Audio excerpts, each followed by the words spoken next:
Okay. How are you doing, Michael? I'm good. Been good lately, man.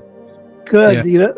This is I consider myself lucky because I get to talk to a good friend, and it's part of the whole process here at Wisdom Path, but it's a lot of fun for me. So let's find out so the world can find out who Michael is and why he's such a good friend of mine. All right? That sounds good. Okay, so let's start with some questions about who Michael is. Who is Michael in your own words and your own view? I have always been a super curious person about lots of different things and my hands in lots of different things. As a kid growing up, I would definitely loved painting and making things artistic. Over time, played with Legos and was like a reader and loved to read fantasy books, read all the Terry Brooks Sword of Shannara books, like definitely a weird kid, but also interested in disciplines, like all different kinds of disciplines, which first showed up in sports, but then over time it started to become different kinds of spiritual disciplines. Always been super curious about disciplines, how they work mechanistically in the body, like how different types of disciplines will condition us in certain ways, condition our physiology, condition our nervous system. I just got more and more involved in figuring out ways to study that, and then ways to apply it, because I'm the kind of person who doesn't want to just know how something works intellectually. I want to actually experience it in my body. So I've always been interested in applying what I'm learning about in terms of nervous system health, different types of practices that can manipulate that, chronic inflammation, immune system response, just how to create flourishing and well-being for a person, especially in circumstances where they're facing adversity. So over time, I've gotten more and more involved in that. I have been a chaplain for hospital and hospice for about 6 years. I studied chaplaincy academically before I wrote a dissertation on Zen chaplaincy before I became a chaplain. I practice Zen, but I also consider myself to be a Christian, more and more so as I've practiced Zen in more different kinds of forms. I've actually reinforced a lot of what I feel is the best parts of my Christian upbringing, taken them and adapted them to my current situation. I would say the main thing that's a difference between how I was raised as a Christian and how I am now is how seamlessly physical, I would call even like physiological practices, are blended into my form of spirituality, which lately has been, I know it's going to be nerdy, but lately has been focused on contrast therapy, which is cold plunge and then sauna in combination, using those two to create a metabolic switch to change metabolism. So that's one of the things that I've gotten into lately. And I've also actually started intermittent fasting in the last couple months. So intermittent fasting does a similar kind of thing. So these are just different ways that we can affect our physiology to be more healthy physically, but I also see them as spiritual practices. So very curious about this kind of stuff. I'm also a dad, so I'm trying to be a dad, do my dad thing while I'm doing all this learning about how to change and, spiritual and physical health through practices. So that's me. So just a softball question here, but what does a chaplain who works in a hospice actually do for those people who haven't been part of that world? Yeah, I mean, it's a good question because a lot of people don't know if they've never been in a situation where they have been seriously ill or had a family member who's seriously ill. Chaplains are trained to be able to walk alongside and create space. So like what that means is to come into a room or a family's, home and provide a listening ear and a very stable, focused, calm presence so the person can tell their story, make meaning, and if they have a spirituality or a spiritual practice, forms of spiritual practice, spiritual tradition that's important to them, chaplain is trained to be widely knowledgeable about those spiritual practices and then help reinforce or spiritual practices there, or find somebody who can then provide service that this particular person might want. Let's say the classic example is if somebody's Catholic and they really want the sacrament of the sick, which the Catholic Church provides through a priest when somebody's seriously ill or at the end of life, and it's supposed to have a property of blessing the person so the person can heal or also be in a better condition when they die. They've confessed and they're forgiven, so they're likely to go to heaven because of that. That Catholics believe that. So as a chaplain, if a Catholic patient wants to see a priest for a sacrament of the sick, I go out and find a priest for them. Or I go out and find a Jewish rabbi if a Jewish patient wants to see a rabbi. Or, I go find a Buddhist monk if they want to see a Buddhist monk from their tradition. If they're Vietnamese, they want usually a Buddhist monk who speaks Vietnamese. So we try to liaise. We also try to serve people by being present in a very deep way and deeply listening, so that they can really be as much at peace as possible and have as much comfort in the process of dying as possible. So we really treat it like a sacred duty to be in this kind of relationship. It's a sacred encounter to us. And it really, like, I write about these things and I change my language a good bit. But one thing that I've stuck with is that there's a spiritual kinship that we all share as human beings across religious traditions. And if we're really fully present to each other, or as fully present as possible at the end of life in a mindful way, we really can, I think, help people feel wrapped in a kind of a blanket of love and compassion, so that they can die in the best possible circumstances with the least amount of pain and suffering. Well, that leads me to the question, sitting with people who are at end of life, how has that shaped the way you see living? Yeah, that's a really good question.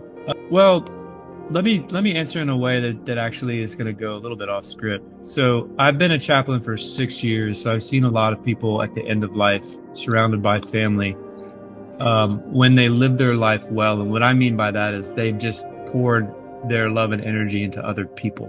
Generally, what happens is those people then want to be near them at the end of life because they love them. And so you have a person who's dying who's surrounded by family.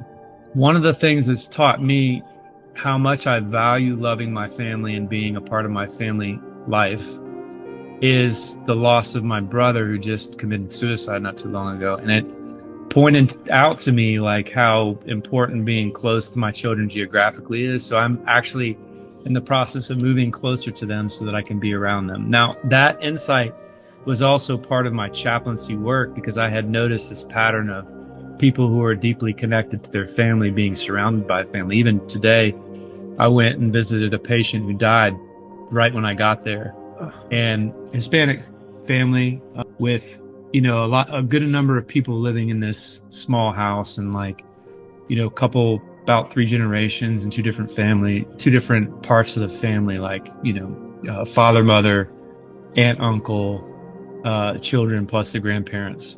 And there were 7, 8 adults surrounding this man who just died, and they were caressing him and stroking his head and telling them, they love him and they're happy that he's better off because he isn't suffering anymore. They're saying this stuff in Spanish. I speak a little bit of Spanish. I can understand some of what they're saying. They want me to pray with them when they're willing to accept me praying in English. Most of them understand enough English. I can pray in English. It's going to work out. And there is this family surrounding this man with love and care, right? That is, to me, what's by far the most important part of life, is that kind of network of connection. Now, I like to know about how this affects our nervous system, so I have some awareness of that, and I'm aware of the science behind it. But the experience of it, that's what's really most nourishing. So, and if you don't practice, if you're not bringing the knowledge into your experiencing, you're missing out on the best part of what the knowledge is for. So, recently I've gotten into the framework that Cortland Dahl and Richie Davidson came out with in their newest book, Born to Flourish, right? It's collaboration between these two. And there's a 4-fold framework for this. where they talk about awareness practices, which is typically like the mindfulness practices that we learn about from Buddhism, but they're throughout different traditions. And then there's a connection part, which is, appreciating people, empathy, compassion, different things that are a part of connecting to other human beings. Altruism, socially altruistic actions. There's an insight part where you're reflecting on your identity and understanding how to have flexibility of mind in terms of identity and then relationship with others. And then there's a purpose part where you're reminding yourself routinely of the reasons why you do certain things, like kind of in the same mode as Arthur Brooks writes about meaning. So like these 4 categories are super important because they're actually not just categories of thinking about our actions, but skill sets. They're actually 4 areas of skill that we can build to create a healthiest possible mind and nervous system. So like connection is super important, right? Like social isolation, they say, is more dangerous than smoking cigarettes. So connecting with people is actually one of the healthiest things that we can possibly do. And there's a lot of flexibility in how we do that. We could actually live away from family and be distant from some of our family and connect to people in our local community and still feel connected, in a way that has a lot of purpose and integrity in it. So I'm just trying to embody that as a person, and chaplaincy has taught me that I need to practice and embody this knowledge in a way that my kids know that I'm warm and safe and kind and that I love them. And they don't question that because I say it all the time in words and actions, right? So they're assured of who they are as people. Great. That's beautiful. Beautifully put. So your book, The Compassionate Witness, what is it about in plain language? What is the compassionate witness? I believe bearing witness to people from a place where we're not caught up in ourselves is one of the kindest things that we can do in terms of acts of service, and one of the most loving things that we can do. And when we show up and bear witness in that way, to be a compassionate witness is to bear witness in a way that deeply listens and respects other people around us, right? So I did a little bit of work with Bernie Glassman, who is the founder of the Zen Peacemaker Order. A lot of people who know Buddhism, Zen in America know him. He's very well known. And the 3 tenets of the Buddhist peacemakers is letting go. So no longer being caught up in our own self-absorbed narratives, no longer being caught up in our self-referential ways of talking, letting go of that enough to be fully present with ourselves and with another person, to be able to fully observe and fully interact with this other human being or a group of human beings that we're with. That is what it means to let go and then to bear witness, right? And then he said, naturally from these 2 steps comes compassionate action. When we are calm in ourselves, when we let go of our self-referential thinking, when we are attuned to ourselves and others in a kind of mutual way, we can bear witness, we can see clearly who they are, who we are, and be able to serve what the needs of the situation are. And that leads directly to compassionate action. So when you're going into a room as a chaplain, and a lot of the time you're dealing with your own mental noise. Like the first thing when you go into a room, you might be doing practice to kind of help you let go of that mental noise as you walk in a room, but usually you're still going to have some amount of mental noise. So you're walking into a room and you're using your body in that room, the way that your feet feel on the ground, you're talking, the way that your voices sound, you're going to ask the person, may I sit down and spend some time with you? Then you pay attention to how you sit. You pay attention to how their body is breathing. You pay attention to where their eyes go. You pay attention to their tone of voice. You're starting to remove yourself from the default mode network narratives that your mind is occupied with as you go from task to task to the task of paying attention in a mindful way to this person in front of you. And when you do that, you're starting to bear witness to them. And then your outcome after you listen, and you're usually listening to stories because people are telling you stories about what's going on in their life. Or if somebody's not able to because they have dementia or some other thing that impairs their ability to tell stories, you're paying attention to how they're acting. You're just focused on them, removed from your concern about yourself, which is a normal human thing to be caught up in, bearing witness to them. And then action comes to you in terms of different forms of compassion your action can take because you're noticing this person in front of you. So that's what the compassionate witness is about. I've been in many hundreds of end-of-life circumstances, either with somebody in the last few days of their life or the last few weeks or in the last moments or even in the last breaths.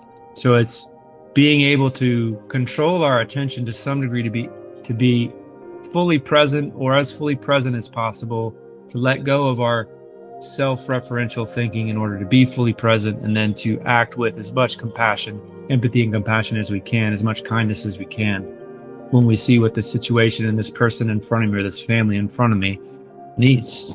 That's a really interesting way of putting it. And it leads me to a question. What's the difference between self-compassion and self-pity? Because a lot of people mix those two up. I don't see compassion as something that's like, it's not pitying. Like I'm not trying to coddle myself when I'm self-compassionate.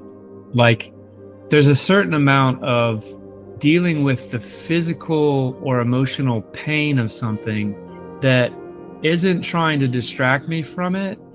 It isn't trying to like pamper me, but it's just realizing that it's uncomfortable, it hurts, and being kind to myself. Right. You know, being kind and like gentle in a way. Like you may even have to do something that hurts more in the short term, but it's the most compassionate thing. Like if you're caught up in a bad habit, you know, like let's say I haven't done this. I used to do this a little bit when I would go out and hang out with people at bars and stuff, but let's say you smoke cigarettes, right? I think self-pitying thing would be like to justify why you're doing that to yourself. The compassionate thing to do would be to take the pain in as kind a way as possible of quitting, which is going to cause you some mental discomfort and even physical discomfort, you know, if you're addicted to cigarettes. But it's going to, on the other side, lead you to be gentle and kind and healthy. And so it's a loving action, you know. If you've dealt with somebody dying or whatever, you know, my brother dying, like the self-compassionate move that we've made as a family, it's not just me, but me talking with my brother, my two remaining living brothers, my mom and my dad, is to try to fully embrace all the different feelings, conflicting feelings that are difficult, as well as the happy memories and the feeling of relief, because he was suffering before he died. He was miserable for a couple of years at least. And, you know, now he's free of that.